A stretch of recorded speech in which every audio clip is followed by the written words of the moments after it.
Well, hi everyone. Good afternoon. It's Marcus, and we are zooming in the jungle room again. This time I'm zooming all the way to Canberra, where I'm talking to Scott and Brendan. They are from the show Potted Potter.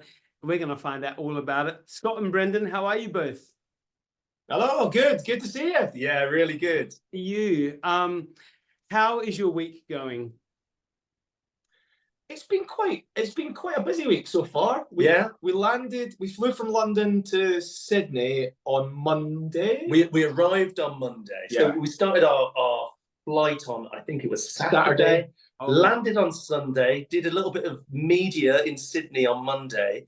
Then drove over to Canberra on the same day, and we've been talking to lots of different people about all things Harry Potter since then, really. And then we open tomorrow. Yeah, so quite busy.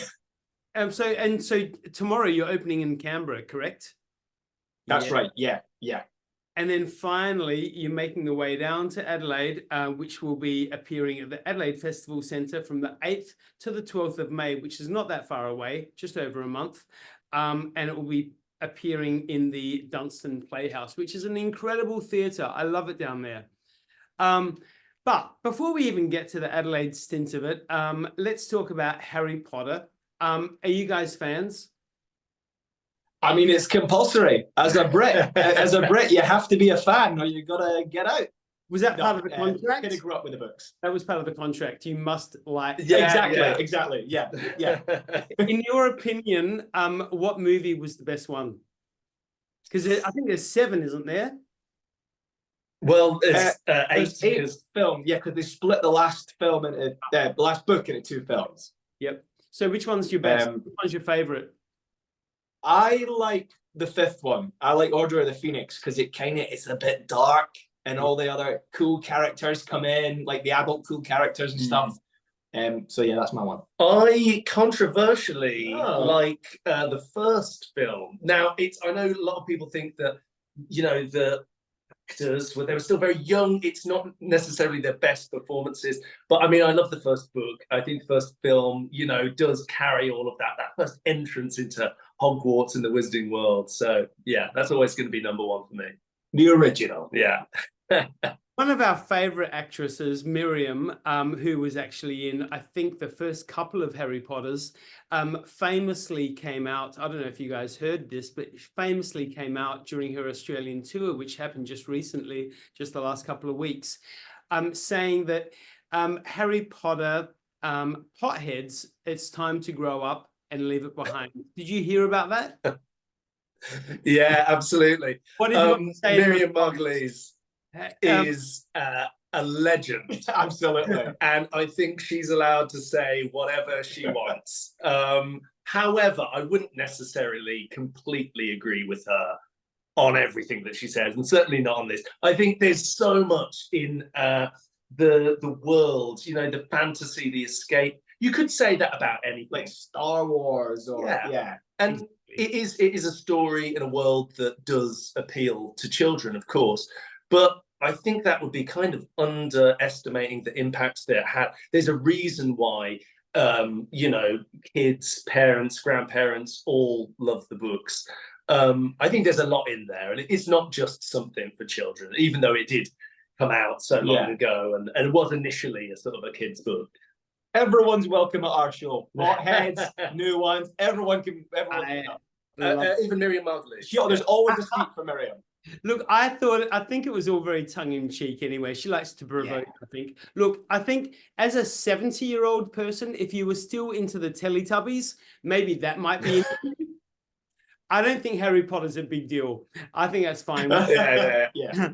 So now, of course, it is called Potted Potter, an unauthorized Harry experience. What is the show all about? So the reason it's potted is it's sort of reduced. So we tell the entire story, so all 7 books in 70 hilarious minutes. People can come that have never seen or read a Harry Potter or know nothing about Harry Potter, and we will tell you the entire story, the entire saga from start to finish.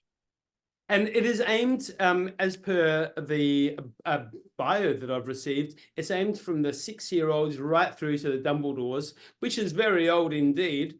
Exactly. Who is it mainly aimed towards? Is it more so aimed to the mature audiences?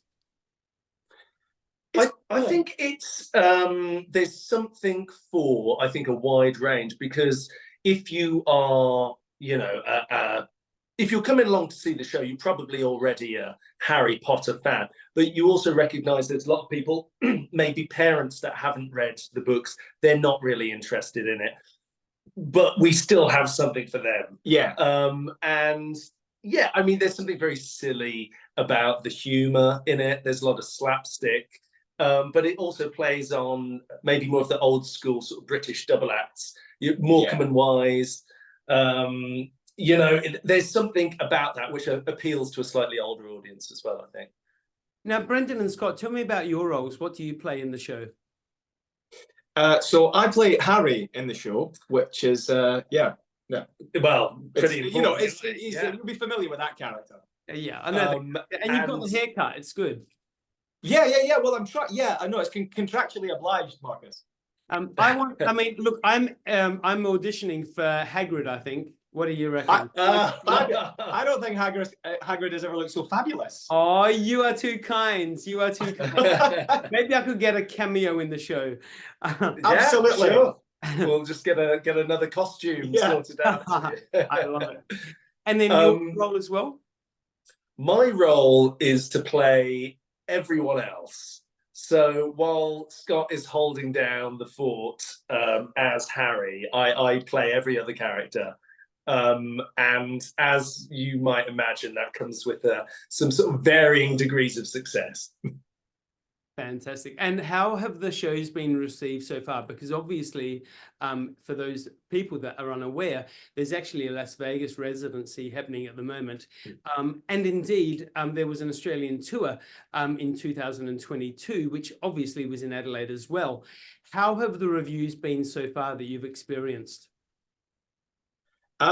Great, really. I did the tour in Australia 2 years ago, and we love the Australian crowds. They're wild, and the show's got a lot of audience interaction. So if we've got lovely wild crowds, then we have lovely wild shows. Yeah. And it makes the show like it's a lot of fun to do, and it's slightly different every night depending on what crowd's in. So you kind of never, as a performer, you never get bored doing it. Now, so you've both performed in Adelaide before? Yeah. What do you think of Adelaide? What do you love about Adelaide? Well, we were just talking about this before we got on the Zoom, and we were both just sort of reminiscing that I love Adelaide. I think it's the perfect size of city. You know, like some places you can go, especially as a sort of like park tourist when you're traveling for work, where you've not got your car or whatever, and you're like, this city's too big, I can't see it, I'm overwhelmed by it. Whereas I loved being able to kind of walk everywhere in Adelaide. You wanted good bars, you got good bars. You wanted good food, you got good food. It's pretty, the theatre's amazing. I mean, I can't wait to get back. I like that. It's excellent. Now, 8th to the 12th, you know, you might get a little bit of downtime. Is there anywhere that you're looking forward to going and experiencing?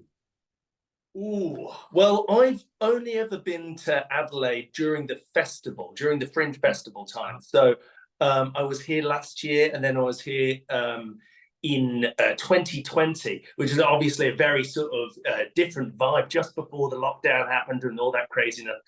So I've only ever seen it during that sort of Mad March time. So I'm looking forward to seeing it maybe a slightly different pace, going around like the botanical gardens when, you know, I loved Womadelaide. Adelaide. I'd like to see it even without the, you know, all of the festival tents, that kind of thing happening. So I think it'll be a slightly different beast, sort of like Edinburgh outside of the Fringe as well. Great. Well, you know what? Adelaide Fringe finished, I think it was about 2 weeks ago now. But I feel like it hasn't slowed down, because all of a sudden the sport in Adelaide is like all taken off. And this weekend, I think we've got, don't quote me on this figure, but we've got over 140,000 people coming into Adelaide for some big football shenanigans. Oh wow. I know, it's crazy. There's some, you lost me at sport. I mean, I don't know. There's a lot going on, and you know, we've got festivals, we've got all kinds of shows happening. So Adelaide is not boring, trust me. There will still be stacks of people around. Each might be able to move around without shoulder to shoulder, possibly. But I'm always at the Botanic Gardens, so I'll probably meet you there for a coffee. How's that sound? Oh, great. Hey, Sounds good. yeah, that's a deal. Now, Potted Potter, how would you sell it to the audience? Both give me a bit of a plug. What do you say? Well, I get okay. You yeah, go well, first, Scott. we will. Whether you know nothing about Harry Potter or whether you're the biggest Harry Potter fan in the world, we will tell you the whole story with some extra bits, and you will get to play a live game of Quidditch. Yeah, it's a pretty good sell. I would say all 7 books in 70 hilarious minutes, including a live fire-breathing dragon. Yeah. Every character you can think of, as performed by 2 absolute idiots. That's what we're bringing to the table. I thought you were going to say by 2 absolute legends. Let's go with that. Yes.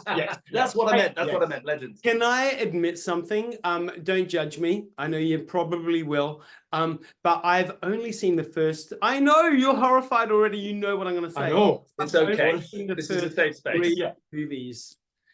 So I'm going to take this chance as an opportunity to catch up. Yay. Yeah, absolutely. By the end of it, you'll be an expert, Marcus. I know. I'm going to be able to write a book on it. Yay. Or a play. Who can say? I'm going to ask you another question. Each of you, who is your favorite character out of the entire series?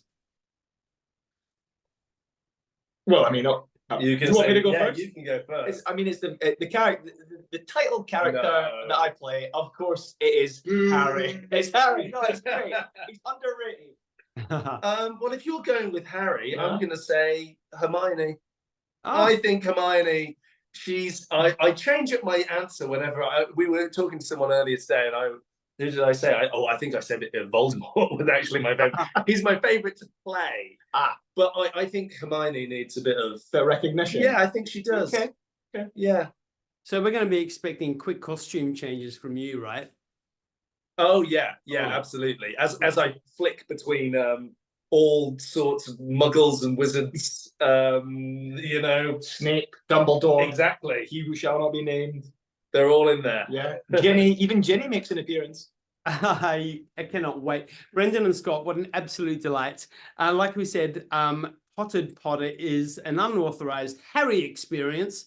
Not the royal Harry, the other Harry. Actually, I don't think the royal anymore, but the unauthorized Harry experience, written by Daniel Clarkson and Jefferson Turner, which has been, it actually came about in about 2005, I believe it all started off, didn't it? So it's been It's been right. running for a while. Yeah, I think it's nearly was it 18, 20 years 20 old years now. Well, yeah, we'll nearly be 20. Yeah. Actually, I do have one more question before you wrap up. Has anyone from the movies ever come to see the show? Daniel Radcliffe, anybody? Well, there's a story that J.K. Rowling herself once, right at the very start, so back in 2006, I think, At the Edinburgh Fringe. at Edinburgh Fringe, tried to get tickets, and it was sold out. Wow. So she couldn't get in, and apparently they've said that they'll keep a seat available should she or any of the. I was going to say there's a seat for stars. any of the stars. If Daniel Radcliffe turns up, he's welcome to come in. Although I imagine he might get mocked. We've got people turning up in cosplay. You know, they've got all of the merch. I don't think Potterstar could come near the show. There'd be no way for them to sneak in. Yeah. Although if they want to, they can. You never know. You guys would be the bridesmaids that night for sure. Yeah. It's so funny. Absolutely. J.K. Rowling was actually in the media again this morning, ranting on about something. You know, again. Anyways, Potted Potter, glossing over that one, Adelaide Festival Centre from the 8th to 12th of May 2024 in the Dunstan Playhouse. I'm going to be there, boys. Brendan and Scott, so nice to meet you both, and I look forward to seeing you in the Adelaide Botanic Gardens when you get to town. Yes, we'll Absolutely. see you there. Thanks, Fergus. boys. Bye-bye. Cheers.